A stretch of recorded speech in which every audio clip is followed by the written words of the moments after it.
सर्वांना नमस्कार. तर आज आपण एका अशा न्यूरोलॉजिकल आजाराबद्दल डिस्कस करणार आहोत, ज्याचं नाव आहे पार्किन्सन्स डिसीज. तर काय असतो पार्किन्सन्स डिसीज हे आपण आताच्या व्हिडिओमध्ये जाणून घेऊया. पार्किन्सन्स डिसीज जो आहे हा डिसीज हळूहळू वाढणारा आहे आणि तो मेंदूचा एक न्यूरो डिजेनरेटिव्ह विकार आहे. आता या रोगामध्ये काय होतं तर बेसिकली डोपामिन नावाचं जे केमिकल असतं आपल्या मेंदूमध्ये, ते केमिकल इनबॅलन्सिंग झाल्यानंतर किंवा ह्या केमिकलची कमतरता भासल्यानंतर हा जो आजार आहे हा आजार होऊ शकतो.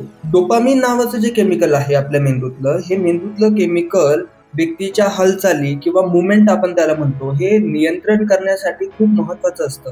जेव्हा आपल्या मेंदूत डोपामिन नावाचं केमिकल कमी होत जाते त्यावेळेस शरीराच्या हालचाली ज्या असतात ह्या हालचाली मंदावतात.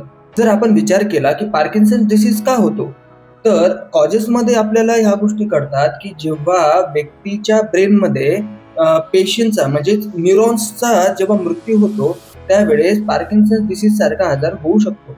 सेकंड, एज फॅक्टर सुद्धा त्याला खूप कारणीभूत आहे, जसं की वयाच्या 60 वर्षानंतर पार्किन्सन्स डिसीज होऊ शकतो. त्याचबरोबर काही अनुवंशिक कारणे सुद्धा आहेत की रुग्णाच्या कुटुंबामध्ये जर एखाद्या व्यक्तीला काही मानसिक किंवा न्यूरोलॉजिकल आजार असतील तर त्यामुळे सुद्धा पार्किन्सन्स डिसीज व्यक्तींमध्ये दिसायला मिळू शकतो. आणि बाकी एन्व्हायरमेंटल फॅक्टर्स त्याला कारणीभूत ठरू शकतात. बेसिकली मेंदूमध्ये सबस्टॅन्सिया नायग्रा म्हणून एक भाग असतो, त्या भागाचे जेव्हा नुकसान होते किंवा त्या भागाला काही हानी पोहोचते त्यामुळे सुद्धा पार्किन्सन्स डिसीज सारखे आजार रुग्णाला होऊ शकतात.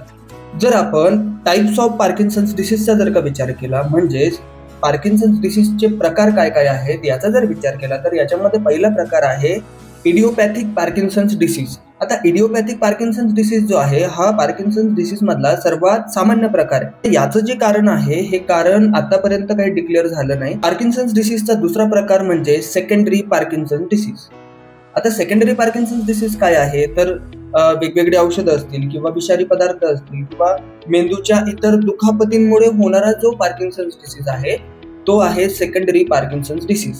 तिसरा प्रकार म्हणजे ॲटिपिकल पार्किन्सन्स डिसीज. आता ॲटिपिकल पार्किन्सन्स डिसीज काय आहे तर हा इतर न्यूरोलॉजिकल डिसऑर्डर सोबत दिसून येतो, जसं की डिमेन्शिया असेल किंवा अल्झायमर असेल, ह्यासारखे जे इतर न्यूरोकॉग्निटिव्ह डिसऑर्डर्स आहेत, ह्या डिसऑर्डर सोबत हा जो आजार आहे हा दिसून येत असतो.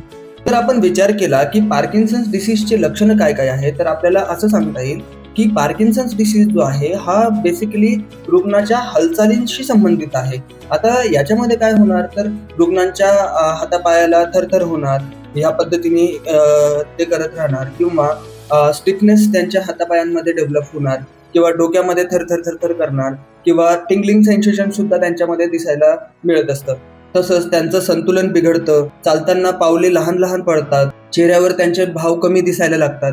यासारखे जे लक्षणं आहेत हे लक्षणं बेसिकली पार्किन्सन्स डिसीज मध्ये दिसतात. त्याचबरोबर पार्किन्सन्स डिसीज मध्ये इतर मानसिक आजारांसारखी लक्षणं सुद्धा दिसू शकतात, जसं की डिप्रेशन असेल किंवा अँझायटी असेल किंवा झोपेचे विकार असतील किंवा स्मरणशक्ती कमी झाली असेल किंवा रुग्णामध्ये खूप जास्त थकवा जाणवत असेल किंवा कॉन्स्टिपेशन सारखे लक्षणं सुद्धा बेसिकली पार्किन्सन्स डिसीज बाधित रुग्णांमध्ये बघायला मिळू शकतात.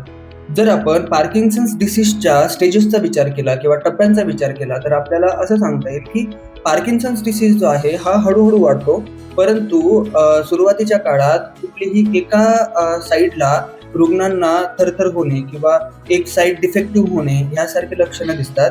दुसरं की काही दिवसानंतर रुग्णाच्या दोन्ही साईडमध्ये ह्या लक्षणं दिसण्याची सुरुवात होते. त्याचबरोबर रुग्णांना संतुलन राखण्यात सुद्धा अडचणी निर्माण होतात, त्यांचं बॉडीचं वजन मॅनेज करण्यात सुद्धा त्यांना अडचणी येताना दिसतात. तसेच कोणाच्याही मदतीशिवाय चालणे किंवा एकटं चालणे ह्या सगळ्या गोष्टी त्यांना शक्यच होत नाही.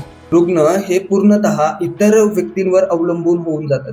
जर आपण जाणून घेतलं की पार्किन्सन्स डिसीजचे निदान कसं होतं तर बेसिकली न्यूरोलॉजिस्ट याचं निदान करतात त्यांच्या क्लिनिकल इंटरव्ह्यूच्या किंवा तपासणीच्या माध्यमातून. त्याचबरोबर सिटी स्कॅन असेल किंवा MRI असेल, ह्यासारख्या इन्व्हेस्टिगेशनच्या माध्यमातून सुद्धा पार्किन्सन्स डिसीजचं निदान होऊ शकतं. त्याचबरोबर इतर जे लक्षणं असतील त्या लक्षणांच्या आधारावर सुद्धा आपल्याला पार्किन्सन्स डिसीज हा निदान करता येतो. जर आपण पार्किन्सन्स डिसीजच्या उपचाराचा विचार केला तर यामध्ये आपल्याला एक गोष्ट लक्षात ठेवणं गरजेचं आहे की पार्किन्सन्स हा जो आजार आहे हा पूर्णपणे न्यूरोलॉजिकल आजार आहे आणि हा आजार पूर्णतः कधीही बरा होत नाही. परंतु योग्य निदान आणि योग्य उपचाराच्या साहाय्याने आपण रुग्णांमधले जे लक्षणं आहेत ते लक्षणं नक्कीच नियंत्रणात आणू शकतो. उपचारामध्ये पहिला महत्त्वाचा उपचार म्हणजेच औषधोपचार. औषधांमुळे काय होतं तर जे काही केमिकल इनबॅलन्सिंग झालेलं असेल रुग्णाच्या मेंदूमध्ये ते केमिकल स्टेबल ठेवण्यासाठी किंवा बॅलन्स ठेवण्यासाठी औषधं खूप प्रभावी ठरतात. यामध्ये डीप ब्रेन स्टिम्युलेशन सारख्या सर्जरी सुद्धा करता येतात. आता याच्यामध्ये काय होतं बेसिकली मेंदूमध्ये इलेक्ट्रॉड बसवले जातात. परंतु ह्यासारख्या ज्या सर्जरीज आहेत ह्या सर्जरीज खूप गंभीर लक्षणं दिसत असतील त्यावेळेस न्यूरोलॉजिस्ट किंवा न्यूरोसर्जन सजेस्ट करू शकतात. त्याचबरोबर पार्किन्सन्स डिसीजमध्ये काही थेरपी सुद्धा खूप महत्त्वाचा रोल प्ले करतात. जसं की फिजिओथेरपी आहे किंवा ऑक्युपेशनल थेरपी आहे. आता फिजिओथेरपीने काय होणार की जे स्टिफनेस त्यांच्या बॉडीमध्ये आहे ते स्टिफनेस कमी करण्यासाठी फिजिओथेरपी खूप जास्त प्रभावी ठरते. तसेच त्यांचं डेली रुटीन जे आहे जे दैनंदिन कामं आहेत ते दैनंदिन कामं सुरळीत ठेवण्यासाठी किंवा सुलभ करण्यासाठी काही सायकोथेरपी सुद्धा गरजेचे असतात. जसं की ऑक्युपेशनल थेरपी. आता ऑक्युपेशनल थेरपी रिलेटेड या सगळ्या गोष्टी नियंत्रणात आणल्या जातात. त्याचबरोबर रुग्णांमध्ये जर का बोलण्यात अडचणी निर्माण होत असतील तर यांच्यासाठी स्पीच थेरपी सुद्धा खूप प्रभावी ठरत असते. तसेच त्यांच्या जीवनशैलीत बदल करणे सुद्धा गरजेचे असतात.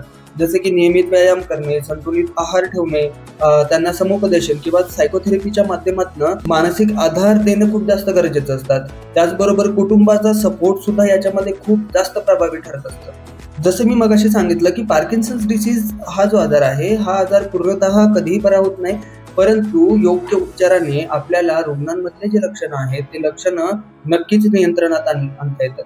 योग्य निदान आणि योग्य उपचाराच्या माध्यमातून त्याचबरोबर कुटुंबाचा आधार जर व्यक्तीला मिळाला तर व्यक्तीचं जीवनमान हे नक्कीच सुधरू शकतं आणि रुग्ण त्यांचं आयुष्य खूप चांगल्या पद्धतीने जगू शकतात. जर आपल्या आजूबाजूला किंवा आपल्या प्रियजनांमध्ये एखादे असे रुग्ण असतील की ज्यांना पार्किन्सन्स डिसीज सारखे लक्षणं त्यांच्यामध्ये दिसत असतील तर नक्कीच संपर्क करा शांतिबन मानसोपचार व पुनर्वसन केंद्र, वडगाव बुद्रुक आणि कात्रज, पुणे. तर भेटूया पुढच्या व्हिडिओमध्ये. तोपर्यंत नमस्कार.